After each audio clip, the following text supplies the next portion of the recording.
तो दोस्तों आज हम आपके लिए लेकर आए हैं कुछ बेहद मज़ेदार मशीनों की कार्यविधि और उनसे संबंधित अनेक प्रकार की जानकारियां लेकर, जो कि वाकई में आपका काफ़ी ज्ञान बढ़ाने वाली हैं। तो इस वीडियो को शुरू से लेकर अंत तक पूरा जरूर देखिएगा ताकि आप कोई भी महत्वपूर्ण जानकारी मिस न कर दें। Steel shaper CNC machine. अक्सर आपने कई बार अनेक धातु के छोटे छोटे आकार वाले सांचे देखे होंगे, जिनका प्रयोग अंडा इत्यादि बनाते समय उन्हें आकार देने में होता है। और उन धातु के सांचों को तैयार करने के लिए कुछ इस प्रकार की सीएनसी मशीन का इस्तेमाल किया जाता है। एक बार निर्धारित डिजाइन की डाई तैयार कर लेने के बाद जैसे ही धातु के टुकड़े को इस सीएनसी मशीन में रखा जाता है, तो इस मशीन की अनेक भुजाएं उसे बड़े ही मजेदार तरीके से धातु के उस टुकड़े को उसी निर्धारित आकार में ढाल देती हैं। इस सीएनसी मशीन के द्वारा केवल साधारण आकार वाले सांचे ही नहीं, बल्कि जटिल से जटिल आकार वाले सांचे भी तैयार किए जा सकते हैं। हालांकि उन्हें तैयार करने में थोड़ा अधिक समय अवश्य लगता है, मगर वह सांचा बनने के बाद काफी सुंदर भी नजर आता है और उससे भोजन को वांछित आकार देना भी काफी सरल हो जाता है।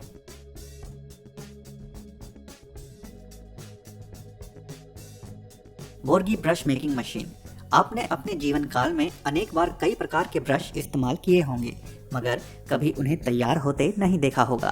तो यहाँ आप देख सकते हैं कि सभी प्रकार के ब्रश तैयार करने के लिए आज के समय में कुछ इस प्रकार की आधुनिक मशीन का इस्तेमाल किया जाता है, जो केवल कुछ ही क्षणों में ब्रश में लगाए जाने वाले ब्रिसल्स को उनमें फिट कर देती है।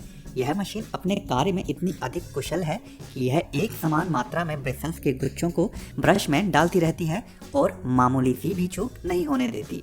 इस मशीन की कार्यविधि को अगर स्लो मोशन में देखा जाए तो आप देख सकते हैं कि किस प्रकार एक सुई इन ब्रिसल्स को ब्रश में बने सुराखनुमा स्थानों में बड़ी ही चतुराई से पिरोती चली जाती है और कोई भी चूक नहीं होने देती। Paul horn GmbH। आज के समय में आप अपनी इच्छा के अनुसार किसी भी प्रकार के आकार वाले धातु के डिज़ाइन तैयार करवा सकते हैं, चाहे वह डिज़ाइन पहले कभी तैयार भी ना किया गया हो। जैसा कि आप यहाँ देख भी सकते हैं कि किस प्रकार यह जबरदस्त सीएनसी मशीन लोहे के इस टुकड़े को एक वांछित डिज़ाइन में ढालने के लिए उसे बड़े ही मज़ेदार तरीके से तराशती जा रही है। इस प्रकार की मशीन न केवल सटीक डिज़ाइन तैयार करती है, बल्कि फिनिशिंग भी बहुत लाजवाब आती है। धीरे धीरे यह सीएनसी मशीन इस लोहे के टुकड़े को छिलते हुए एक शानदार ग्रिल पर लगाए जाने वाले सिरे का आकार प्रदान कर देती है, और जो कि वाकई में देखने में काफी आकर्षक भी प्रतीत होता है। यही नहीं, इस मशीन की कार्यशैली से यह भी सिद्ध होता है कि मशीनें केवल काम को आसान ही नहीं बनाती, अपितु आकर्षक रचनात्मक संरचना को भी रूप दे सकती हैं। रेटोर मैट्रेस। पुराने हो चुके गद्दों को फिर से उपयोगी बनाया जा सके, तो उसके लिए इस फैक्ट्री में इन पुराने गद्दों को रिसाइकल करके उन्हें फिर से नया रूप देने का काम किया जाता है। इन गद्दों को छोटे छोटे एक समान टुकड़ों में काट लिया जाता है, जिसके बाद एक विशाल मशीन में इन टुकड़ों को डाल लिया जाता है, जहां यह मशीन इन गद्दे के टुकड़ों को पीस पीस कर बुरादे में बदल देती है। इस बुरादे को बाद में एक विशेष सांचे में कुछ खास रसायनों के साथ मिक्स करके एक नियंत्रित तापमान में रखा जाता है और बाद में इसे मशीन से निकाल लिया जाता है, जहां यह एक बड़े बेलनाकार सांचे के रूप में बनकर निकल आता है। इसे गद्दे के समान अंतिम रूप देने के लिए इस बेलनुमा बड़े गद्दे को एक विशाल कटिंग मशीन में डाल दिया जाता है, जहां यह मशीन धीरे धीरे चलते हुए इस बेलनाकार गद्दे को पतली पतली लेयर में काट कर अलग कर दी जाती है, जिसके बाद इन लेयर्स को एक समान लंबाई में काट कर फिर से अन्य गद्दे बनाने के लिए इस्तेमाल में ले लिया जाता है। नारगेसा। लोहे के अभी तक आपने अनेकों आकार देखे होंगे, लेकिन अगर लोहे को एक मुड़ा या फिर लिपटा हुआ आकार देना हो तो कुछ इस प्रकार की मशीन का इस्तेमाल किया जाता है। लोहे की रोड के सिरे को काफी अधिक तापमान पर गर्म कर लेने के बाद इसे एक खास मशीन पर सही स्थिति में रख दिया जाता है, जिसके बाद जैसे ही इस मशीन को संचालित किया जाता है तो यह मशीन बड़े ही मजेदार तरीके से लोहे के उस गर्म सिरे को मानो ऐसे लपेट देती है जैसे कि किसी कपड़े को लपेटा जा रहा हो। इस प्रकार लोहे को लपेटने के बाद लोहे की उस रोड पर एक बड़ी ही सुंदर संरचना उभर आती है, जिसका प्रयोग घर निर्माण के कार्य के दौरान ग्रिल इत्यादि में लगाने के लिए किया जाता है। Bent would turning. लकड़ी के काम से जुड़े कारीगरों के लिए सबसे ज़्यादा मुश्किल काम होता है किसी भी चकोर या फिर किसी दूसरे आकार की लकड़ी को बेलन नुमा गोलाई वाला आकार देना, तो उस काम को सरल बना देती है यह कमाल की मशीन। इस मशीन में जैसे जैसे एक स्थान से लकड़ी के चकोर टुकड़े को डाला जाता है तो दूसरी तरफ से वह लकड़ी बेलन नुमा गोल आकार में बाहर निकलती जाती है।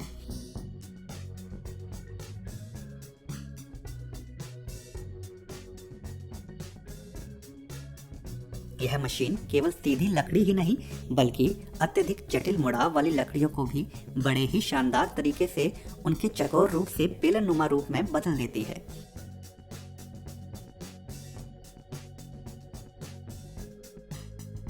अगर कोई कारीगर इसी काम को आरी या फिर बिजली से चलने वाली आरा मशीन की सहायता से भी करता है तो लकड़ी को गोल आकार देना काफी अधिक समय ले सकता है, मगर यह मशीन उसी काम को पलक झपकते ही कर जाती है।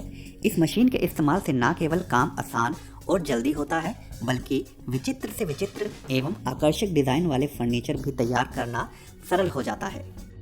EFD इंडक्शन, किसी ड्रिल मशीन के समान दिखने वाली यह कमाल की मशीन दरअसल लोहे के टुकड़ों या फिर पाइप इत्यादि को एक निर्धारित स्थान से गर्म करने का काम करती है। इस मशीन को प्रयोग में लाने के लिए इसे ऑन करने के बाद जैसे ही लोहे की पाइप को इस मशीन के आगे वाले भाग में लगी कोयल के अंदर रखा जाता है तो महज कुछ ही सेकंड्स में यह मशीन उस टुकड़े को उसी निर्धारित स्थान से गर्म करना चालू कर देती है और वह टुकड़ा लाल होने लग जाता है।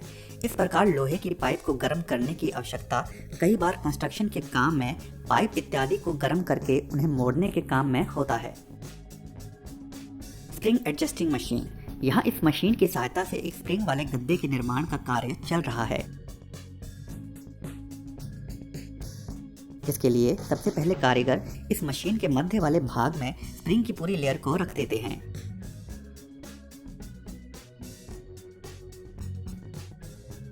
जिसके बाद कारीगर फोम के छोटे छोटे टुकड़ों को इस मशीन के आगे वाले भाग में बने स्थान पर डालते जाते हैं।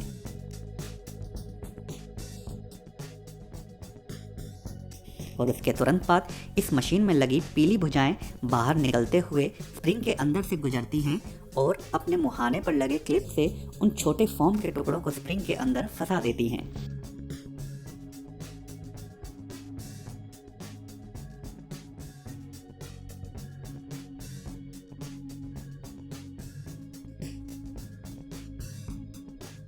फिर इसी प्रक्रिया को पुनः दोहराया जाता है जहां इस बार अन्य शेष बचे स्प्रिंग वाले स्थान में अन्य फोम के टुकड़ों को भी फंसा लिया जाता है।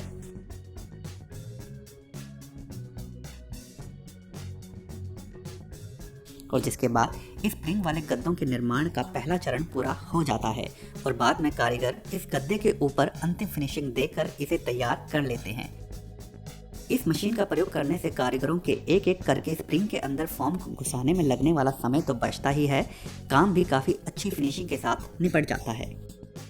लेज़र ट्यूब कटिंग मशीन, आधुनिकता के इस दौर में निरंतर होते नए आविष्कारों में से एक यह जबरदस्त मशीन शायद ही आपने पहले कभी देखी होगी। इस मशीन में लगी बेहद शक्तिशाली लेजर बीम लोहे के जटिल से जटिल टुकड़े को भी मानो मक्खन को काटने के समान काट डालती है। यह मशीन केवल शक्तिशाली ही नहीं बल्कि इसके हर कोण में मुड़ने के कारण लोहे को किसी भी आकार में काटना संभव हो पाता है, जो कि पारंपरिक तरीकों में असंभव ही प्रतीत होता है। केवल लोहे को सही कोण में काटना ही नहीं बल्कि अगर लोहे पर सुराख बनाना हो तो वह भी यह मशीन बड़ी सफाई के साथ कर सकती है, और वो भी कुछ ही सेकंड्स में। इस मशीन की एक और खासियत यह भी है कि अगर कटाई के वक्त किसी कारण कटे भाग पर सफाई अच्छी नहीं आती है तो यह मशीन लेजर की ही मदद से उस भाग को बड़ी ही सफाई के साथ अंतिम फिनिशिंग प्रदान कर देती है, जिससे इस मशीन की मदद से काम करना न केवल कम समय लेता है बल्कि किसी भी प्रकार का नुकसान भी नहीं होता।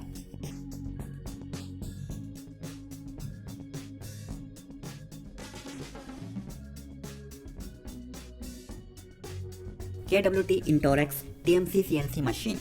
कुछ समय पहले तक कारीगर लकड़ी के टुकड़ों को घंटों तराश कर उन्हें एक मनचाहा आकर्षक आकार दिया करते थे, लेकिन आधुनिकता के इस युग में अनेकों ऐसी मशीनें तैयार हो गई हैं जो केवल कुछ ही क्षणों में बहुत सुंदर डिज़ाइन लकड़ियों को दे सकती हैं, और उसका एक उदाहरण है यह कमाल की मशीन।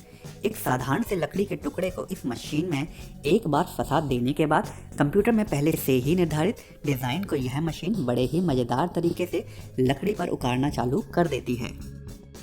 जिसके लिए एक शक्तिशाली ब्लेड इस लकड़ी को बड़ी ही सटीकता के साथ छिलता जाता है और एक आकर्षक डिजाइन लकड़ी पर बनना चालू हो जाता है। यह मशीन बिना रुके केवल कुछ ही क्षणों में लकड़ी के इस टुकड़े पर बेहद शानदार डिजाइन उखाड़ देती हैं और कहीं से भी कोई चूक देखने को नहीं मिलती, जो कि वाकई में इस मशीन की कार्यकुशलता का परिचय देता है। तो दोस्तों, आज की वीडियो में बस इतना ही। अगर यह वीडियो आपको पसंद आई हो तो वीडियो को लाइक जरूर कर दें और अगर चैनल को अभी तक सब्सक्राइब नहीं किया है तो सब्सक्राइब भी जरूर कर लें। धन्यवाद।